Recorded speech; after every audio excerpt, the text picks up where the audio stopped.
What up, y'all? We're gonna do a quick week one recap on the matchups, and then we're gonna do an updated power ranking for this week. And then on Thursday, most likely Thursday, I will do another matchup breakdown for week two. Congrats to everybody that got their W week one. Um, Let's go ahead and look at the first matchup myself. First, JT. I picked JT to win. Unfortunately, well, good for me, anyways. He did, in fact, lose. Let me change the scoreboard because I'm looking at week two already, and we ain't there yet. Put me back to week one, baby. Scoreboard, week one. There we go.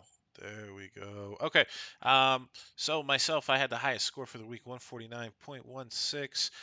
Top performers, Jonathan Taylor, Travis Kelsey, Justin Herbert, Taylor Kelsey were my first and second pick. Always great to see there. JT had Cooper Cup with 32 points and Amon-Ra St. Brown 20 points. Fournette with 15. He came through with 107. So unfortunately, he didn't have a bad week. It's just I had a really, really good week, and he did take home the biggest loss of the week. So sorry on that, JT. I did pick you. I hope you had a great birthday weekend. Um, I don't think JT's going to be at the bottom all season. I think this is his year to get out of that 12 spot. I think he's got a pretty good team. Um, Second matchup of the week, Fat and Dan. I did pick Fat to win, but I was rooting for Dan. Unfortunately, Fat did pull through. 113 to 105. It was a pretty close matchup. Honestly, if a couple things had gone Denver's way last night, McManus might have been able to put the rest of those points up. They had a few red zone um, issues and had to kick a 64-yarder at the end. But um, on Fat's side, top performer Saquon Barkley, 33 points. Joe Burrow with an ugly 18. Um, not a whole lot. 11 from Eckler, 14 Marquise Brown, 13 Dalton Schultz, kicker with 13. Packers D 0. And then he left some points on the bench with Christian Kirk and Jahan Dotson, 18 each. So that'll be interesting to see next week. On Dan's side, he had the highest score for the week. Justin Jefferson with 39.4. He also had Kirk Cousins stack. They put together 60 points. The problem this week, Cam Akers, Cole Kmet both threw up 0.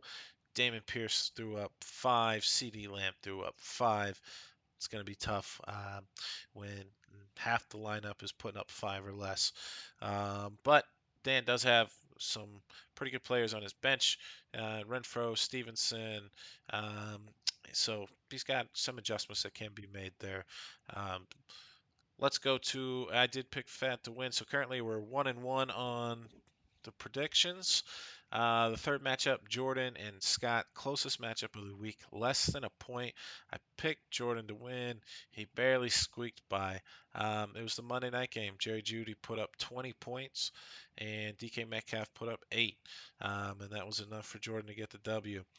He also had Lamar Jackson putting up 20, Michael Pittman 27.1, looking really solid as a wide receiver one, top 5 wide receiver campaign. Not a whole lot on the bench. Bateman and DJ Chark, 14 and 15 apiece. So decent wide receiver production there. Scott had Josh Allen with 31. McCaffrey 16, a little bit of a quiet night. Quiet 16. Clyde Edwards-Helaire, 22 points. That's big numbers. Keenan Allen got hurt. He put up 10. Um, Bills D 18 on the bench. Nothing too crazy. Um, so yeah, Jordan put that one up. So we're 2-1 on the predictions. Brent and Jason's the next matchup. Brent put up the second highest total with 144.9 points to Jason's 129.8. I mean, Jason had a strong week as well. Just ran into the second highest score. Brent's side, 34.9, 35 points from Patrick Mahomes.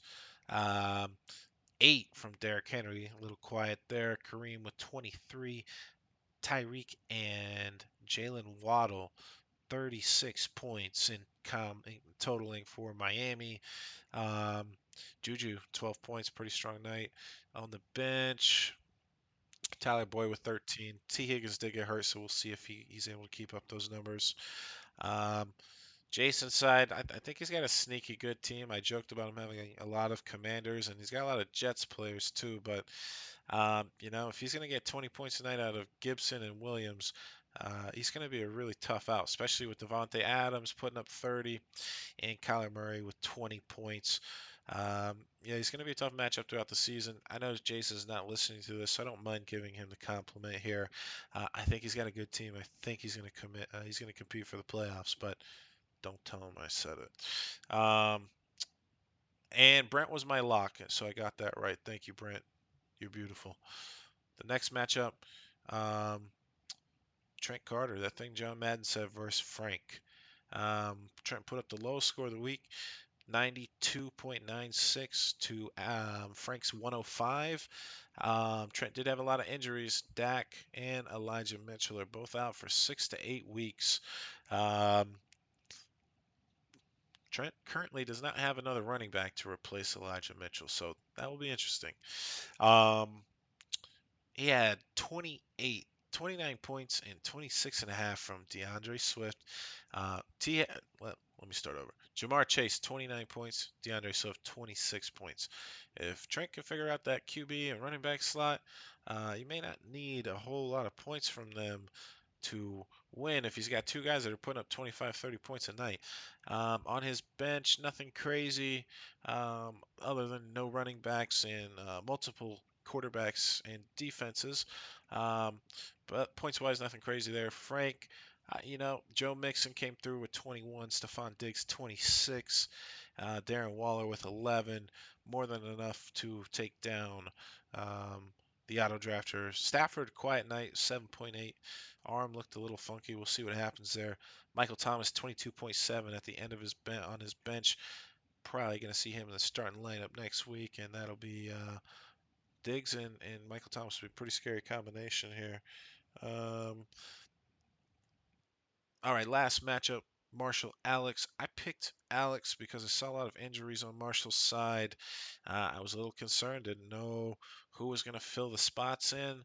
Well, Marshall ends up putting up 121 points to Alex's 98.